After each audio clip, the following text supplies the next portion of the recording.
Un amendement de M. Mélenchon, le numéro 1. S'il vous plaît, Il répète cet amendement quelque chose que vous savez déjà, que la République ne reconnaît, ne salarie ni ne subventionne aucun culte. Naturellement, ce n'est pas vrai et c'est fort mal appliqué. Le moment venu, cela sera appliqué avec fermeté. Mais ça rajoute sur aucun de ces territoires. Ce qui veut dire qu'en effet, le Concordat, qui est le résultat de l'occupation allemande, le Concordat, qui est le résultat de, premièrement, Napoléon Ier et, deuxièmement, le maintien de la loi après l'occupation allemande, doit être abrogé. D'autant qu'il ne reconnaît qu'une partie des religions qui sont pratiquées en Alsace-Moselle. Et je dis bien le Concordat, pas le droit social de cette région, parce que moi je suis pour l'étendre à toute la France, ce droit social. Je n'en dis pas plus, mais comme je suis heureux une fois de plus de voir que vous renoncez à vos sornettes. Monsieur Ciotti, vous êtes venu après d'autres nous dire que l'identité de la France, c'était la République, et la République, la laïcité. Bravo, vous renoncez donc à l'idée d'inscrire dans la Constitution la tradition chrétienne, comme vous l'avez fait avec 15 autres députés LR.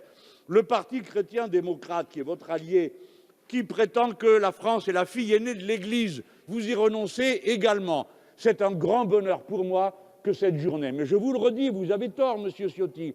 La formule « pas d'ennemis, pas de liberté pour les ennemis de la liberté » est très dangereuse et il ne faut pas l'accepter.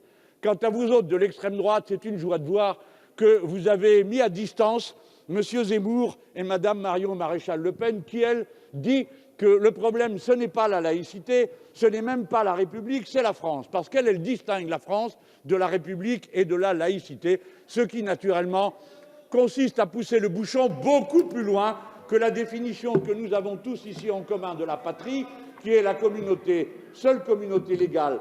La seule communauté, c'est la communauté légale, et celle-ci, c'est la République et la laïcité, et il est interdit de conspirer contre ces institutions. Je vous remercie. Madame la rapporteure, quel est votre avis? Merci, Monsieur le Président. Monsieur Mélenchon, j'émettrai un avis défavorable à votre amendement pour deux raisons.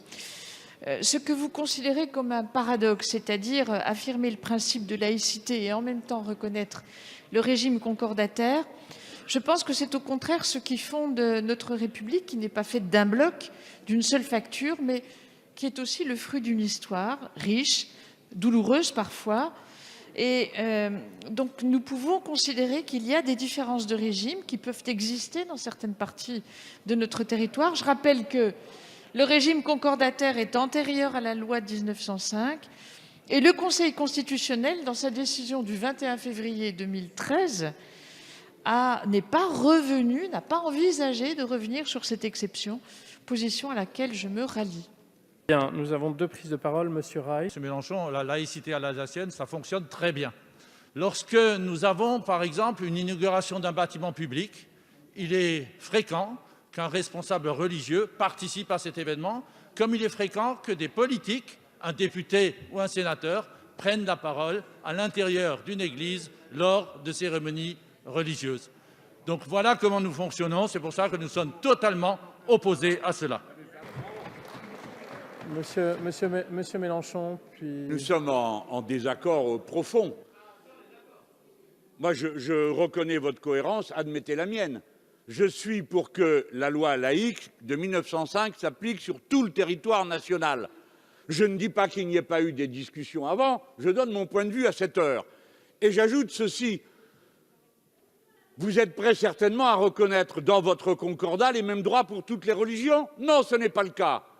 Une seule religion n'est tenue à l'écart. Mais par contre, vous dites que vous souhaitez un dialogue et que même on peut, dans certains cas, appliquer une autre loi que la loi laïque. Mais c'est exactement le contraire de ce que vous allez raconter tout le reste du temps et de ce qu'il y a dans la loi des Républicains qui est proposée actuellement. Oui, il faut que la loi laïque s'applique partout. Vous êtes embarrassé. C'est la première fois que j'entends utiliser un argument pareil sur le fait que ce serait grâce au Concordat que les Juifs de France auraient trouvé leur manière de s'organiser. Voyez-vous, les persécutions dont ils ont fait l'objet les dispensaient d'avoir à s'organiser autrement qu'en résistance. Eh bien non, je ne suis pas partisan du Concordat de Napoléon. Et s'il a été maintenu, c'est parce que les Allemands qui nous avaient envahis en avaient maintenu le principe et l'application. Ne changez pas l'histoire. Je vous remercie, Ne changez monsieur. pas l'histoire. Je vous remercie, monsieur Les Mélenchon. sentiments, Je vous j'achève, demande de conclure. collègues, pour qu'il n'y ait aucune ambiguïté. Allez-y. S'il vous plaît. J'achève en vous disant S'il vous plaît. que je ne doute pas un seul instant de la qualité républicaine des sentiments des Alsaciens et des Mosellans et de leur clergé, quel qu'il soit. Mais la loi est la loi. Duralex, c'est de l'ex, elle s'applique Je à vous tout le monde, remercie. à vous comme aux autres.